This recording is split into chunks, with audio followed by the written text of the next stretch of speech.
Hello and welcome to the Reading Studio. Have you subscribed yet? Have you subscribed to all these books that I've been reading? If you haven't, please do like and make some comments.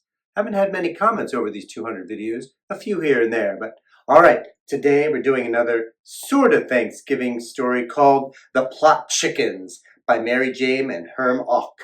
Let's get reading. The Plot Chickens by Mary Jane and Herm Auch.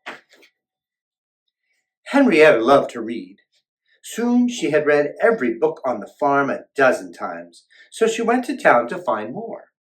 When she spotted people carrying books out of the library, she went inside to wait in line. When it was Henrietta's turn, the librarian said, "We have nothing for chickens here. Try the feed store." Frustrated, Henrietta clucked at the top of her lungs, "Buck, buck, buck, buck, buck!" "Well, why didn't you say so?" The librarian handed her 3 books. Henrietta was in reading ecstasy. Every day she read to her aunts, then returned the books to the library for more. One day, Henrietta said, "Reading books is so much fun. Writing books must be exhilarating." She searched the shelves until she found a book about writing. The librarian was impressed. When she got home, Henrietta read, "Rule 1, you need a main character." "Oh, that's me, Aunt Golda. I'm the main hen here." "The character should be interesting." "That's me." "No, me."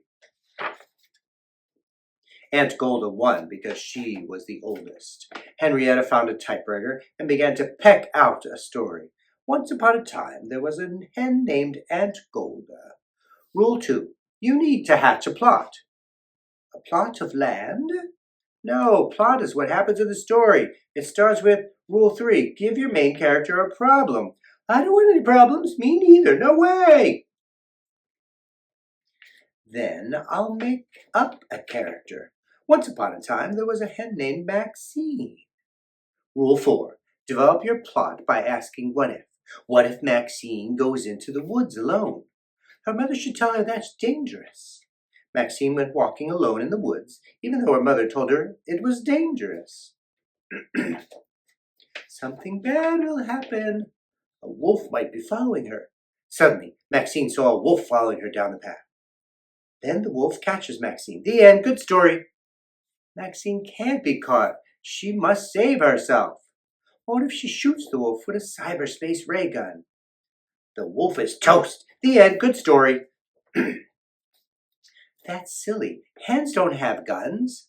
Rule 5. Write what you know. What if she hides? We hide from hawks every day. Maxine hid under a bush.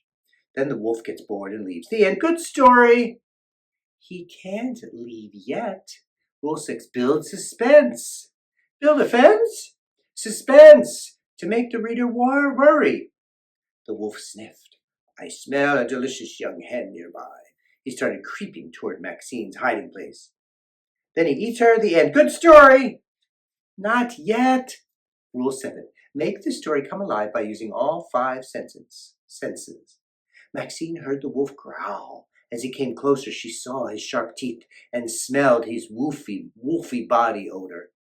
When he was near still, she felt the heat of his icky breath. When he stuck his head through the leaves, Maxine tasted the bile rising from her gizzard. Then Maxine dies of fright. The end. Good story. That is not the end. Endings are the hardest part. Maxine's mother swoops in to save her in the nick of time. No! Rule 8. The main character must solve her or his own problem. Maxine gathered her courage. Then she plunged her sharp beak into the tip of the wolf's tender nose. The wolf howled in pain and ran off, never to be seen again. The end. Good story. It's not a good story. It's a great story. Now I'll revise it until it's perfect, then send it to a publisher. Dear publisher, I'm sending you The Pearls of Maxine, a book about a chicken. I am well qualified to write this story because I am a chicken. I know how a chicken thinks and feels and what a chicken likes to read. Excitedly yours, Henrietta. Many, many, many months later, the publisher sends a rejection letter.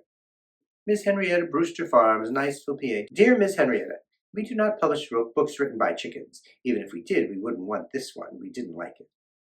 Don't quit your day job. Have a nice life, Hunter Fox, editor.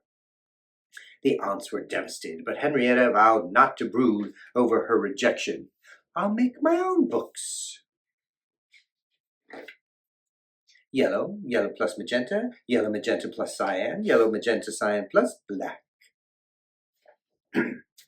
When her books were finished, Henrietta gave one to the librarian.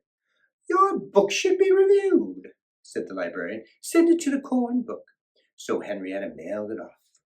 When the corn book review came out, it said, Henrietta, The Pearls of Maxine, 12 pages cider press. Henrietta lays an egg with her first book. We hope this is her last book. The Pearls of Maxine shows why chickens shouldn't ever write. It is odoriferous. Noah like. Odoriferous means it stinks. End of story. I'm going to keep writing, Henrietta said, but her feelings were hurt. And a little voice inside her kept saying, chickens shouldn't ever write. Henrietta's heart wasn't into writing anymore. She even stopped going to the library, but her aunts missed hearing Henrietta read, so they bugged her until she went to get some books. Henrietta was embarrassed. Had the librarian seen that awful review? The Pearls of Maxine by Henrietta, voted Best Book of the Year by our Story Hour children. The children loved your book. Will you read it to them? When Henrietta went into the story room, the children cheered. She read with dramatic expression, of course. All the children heard was bok, bok, bok, bok, bok, bok, bok, bok, bok, bok. But it didn't matter. They knew the story by heart. And this is The Pearls of Maxine. You can read that on your own. The end. The plot chickens. I hope you enjoy that funny book, and we'll see you soon right here in the reading studio. Read to you soon.